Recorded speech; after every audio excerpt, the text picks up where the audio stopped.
Welcome on France 24 to this new edition of the Talk of Paris. The financial crisis that has shaken the world has claimed an unexpected victim. The latest summit meeting of French-speaking countries has been completely eclipsed by the collapse in stock markets and worldwide recession. Is the defense of the French-speaking language a utopia? How can we defend the language of Molière in the middle of globalization? Is there a third possible way? And to answer all these questions, our guest is the Secretary General of the Organization of French-speaking Countries, former President of Senegal, Abdou Diouf, a leading West African French-speaking politician, and we're going to ask him what impact the current financial crisis has on Africa. Good day, Mr. President. Good day, Monsieur Gosset. At the summit meeting in Quebec, you issued an appeal to heads of state, including Nicolas Sarkozy, to actively defend the French-speaking community. Have you been heard? I was listened to, I was heard, and of course, words do not suffice, intentions do not suffice, and statements of principles do not suffice. We need to act.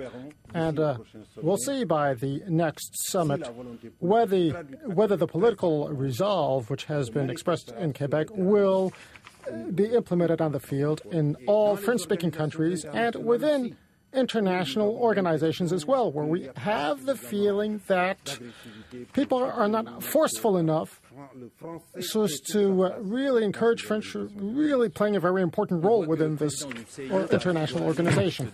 The president of the International Olympic Committee had to go to Peking to make sure that French was the second official language, and the French government sent an emissary too. So it's a continual struggle. You have asked heads of state to be actively supporting French. It's a permanent struggle. The activism expressed by heads of state, governments, populations, athletes. You're talking of Beijing, actually. I considered Monsieur Jean-Pierre Raffarin as a major French-speaking witness, but I did not limit myself to that. I went there myself, and I can tell you that insofar as the previous Olympic Games are concerned, we made a lot of progress in Beijing. The Chinese really did a good job. This is the first time that this French-speaking organization is signing with the Olympic organization, is signing an agreement for respecting the French language. Now, from a legal standpoint, French is the first language, French and English. And in case of a litigation, French will prevail. But there is a divide between law and implementation phases. In Beijing, we were able to adjust the situation. An impetus was created, and we'd like to guide this impetus in Vancouver and in London. You know very well that the French-speaking country, the Organization of French-speaking countries, is criticized for having no teeth, like the United Nations, which de Gaulle referred to as a great gimmick. Do you agree that it is a great gimmick? This shows how people are unfamiliar with this French-speaking organization. It's an attractive initiative. Grumbling gimmick would then be would it be so popular? How many states are asking for becoming members of our organization? Today, 70 states and governments are members of that Organization for the Promotion of French Language. Associate members, observing members, this is just a non-issue, and I don't want to dwell on it. Yes, indeed. As you said, a third of the states of the world are members of the Organization of French-speaking countries. You are powerful, and yet English predominates.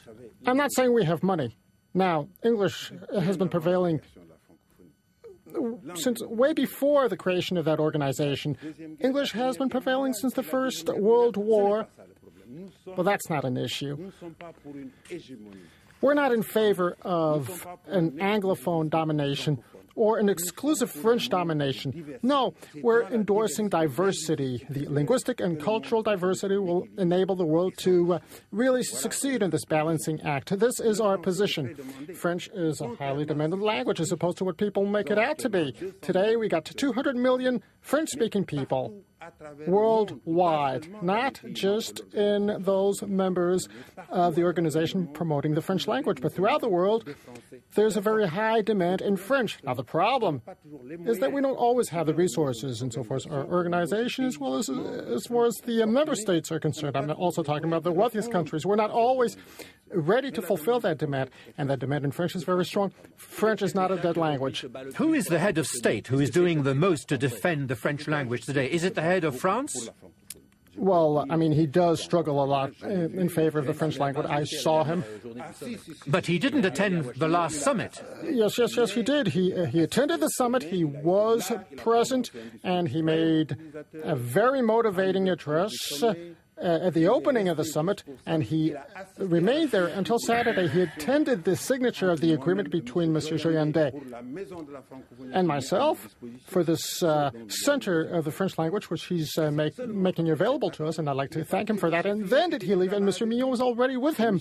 Monsieur Fillon stayed until the end, until the final press conference. So which head of state does the most for the French language? I cannot express myself. There are many, many of them, and I just don't want to rate the heads of state. You're a diplomat. No. The only thing I can say is that in Quebec, I really felt this very strong commitment from the part of all the heads of governments, states, and the present delegations. And this was a very reassuring situation. Now, you said that we had been upstaged by the financial crisis. I don't think so. Alas. No, I don't think so. I really believe that the promotion of French language was present and that this summer benefited from good media exposure. But in addition to that, this promotion of French language was lucky enough to be the very first organization, the first North-South organization speaking out on the financial crisis. Indeed. And President Sarkozy left and went to Washington with the endorsement of all his peers that had been shouldering him, with all their encouragements, all those people in Quebec. And I believe that the French-speaking organization was really a motivating factor, because in that field, I mean, we don't have the solutions. The organization as such is not going to solve the financial crisis, but we can actually create a dynamic, an impetus, a political impetus, and that political impetus has already existed and will keep existing in the future. We'll talk about it during the program, but there's a tradition on the Talk of Paris to review our guest's career. You had a brilliant career. You were in power in Senegal for 30 years, including 19 years as president. So let's review your profile by France 24 journalist Nadia Charby. A prominent man in more ways than one. Abdou Diouf stands 2 meters tall. That's 4 centimeters more than another towering president, Charles de Gaulle. The Secretary-General of La Francophonie is even nicknamed the Giraffe by Senegalese journalists. In effect, this high-minded political animal is known for his calm and composed style, for his tolerance too. Born in 1935 to a working-class family, the young Diouf majored cum laude from France's National School for the Overseas in Paris in 1960, the year Senegal won its independence. Aged 25, Abdou Diouf returned to Dakar to begin his career as a civil servant. Under the guidance of Senegal's poet-president Léopold Sédar Senghor, the precocious young man proved himself to be a loyal and strong-willed politician.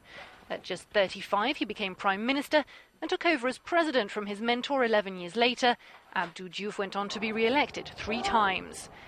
During his 19 years in power, democracy and the rule of law were fully instituted in Senegal. Resisting political pressure, he worked tirelessly for peace with his Gambian neighbour.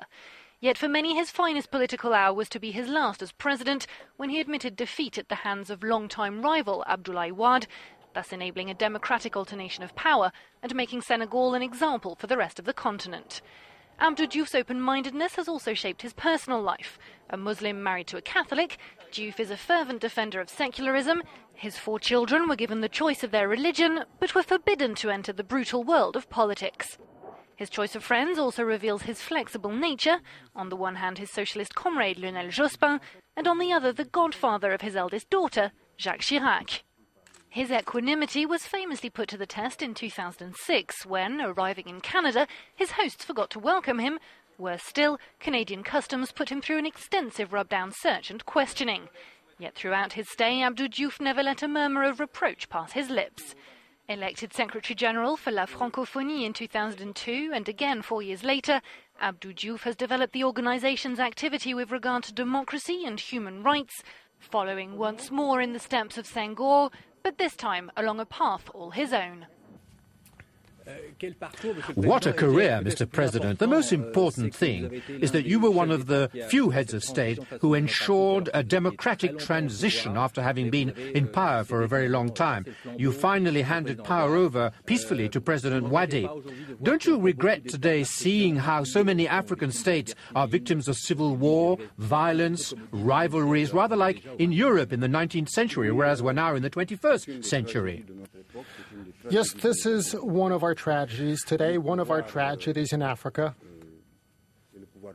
Power should be detained by the people. If the people no longer trust us, we need to step down. We have to be ready to step down. We need to be faithful to the people because they detain the power. And I believe that all the African heads of state should make a point of building up pacified democracies.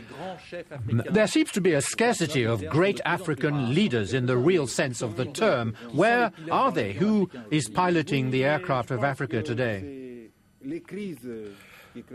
I believe that great leaders are produced by major crises. The generation of the independents had to struggle to obtain independence. And this was their glory. They also had to struggle to build up states, and this was a second glory. But we followed in the wake, and we carried on, and you talked about it. We carried on building up the states and modern democracies, states respecting human rights, rights of people, freedom. We also had to build up sturdy economies. Today, Africa is going through a difficult period. But let me reiterate, great leaders are produced by major crises, and now that we are experiencing such a crisis, we'll see. You'll see that abrasive personalities will emerge because this is going to be quite a difficult crisis for all African heads of state. Some people say that the recession and the credit crunch are major threats for growth in Africa.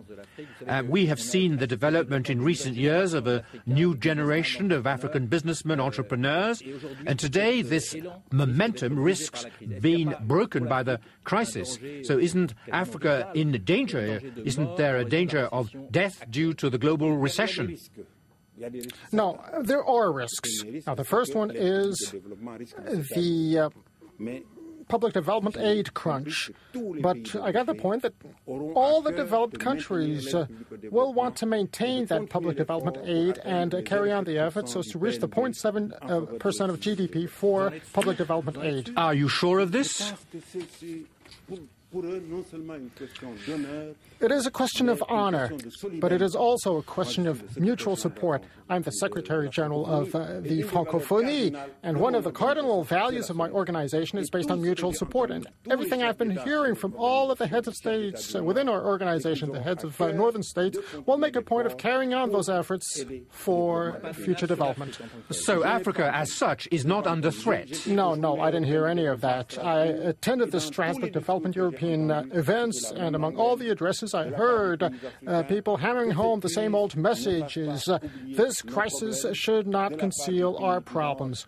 Now, yes, this crisis will not, we shall not forget our engagements vis-à-vis Africa. We'll talk about this again. Let's go back to the Organization of French-Speaking Countries with a question by a major journalist who has written a lot about French culture and who is asking a question about the future, about the link between the French language and the culture of France. Let's listen to this question by Don Morrison of Time magazine.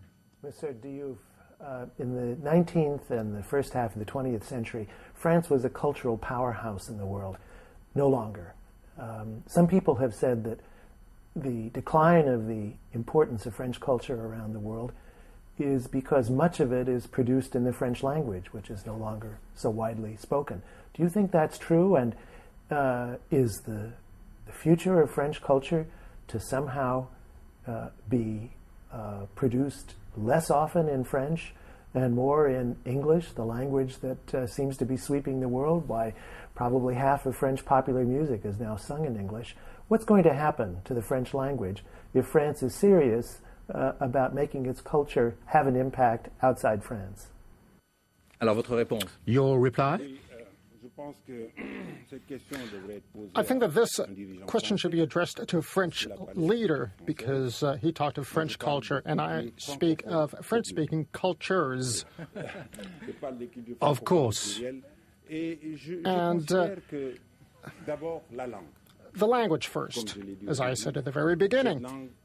I said that the language is not dead. This is not a dead language. It's not imperiled. It's actually facing up to balancing act, because in international organizations, documents are produced in English at first, while French is a work language. Yes, but our questioner asks, for the development of all French-speaking cultures, for all cultures, isn't it necessary to work in English today to develop these cultures? Let me reiterate, French is not a dead language. What I'm trying to say here, even in English-speaking countries, people are demanding French. Ghana is a French-speaking country, but it's an enclave. It's actually stuck between French-speaking countries, and Ghana is developing the teaching of French. It's an Anglophone country, I'm sorry. And I was in Strasbourg the other day, and in my address, I quoted Shakespeare, and I told the people, now don't be surprised that the Secretary General of Francophonie, well, don't be surprised to hear him quote Shakespeare. I did that in French. Why? Because Shakespeare is a universal genius. Now, that's not an issue. This is not an issue. The issue is cultures should be subject to exchanges. We're here to exchange. We're exchanging goods and cultures, and this entails translations into foreign languages. And the products of French culture or the products of French-speaking cultures should be translated into Spanish, English, Portuguese, German, and so on. What's the problem?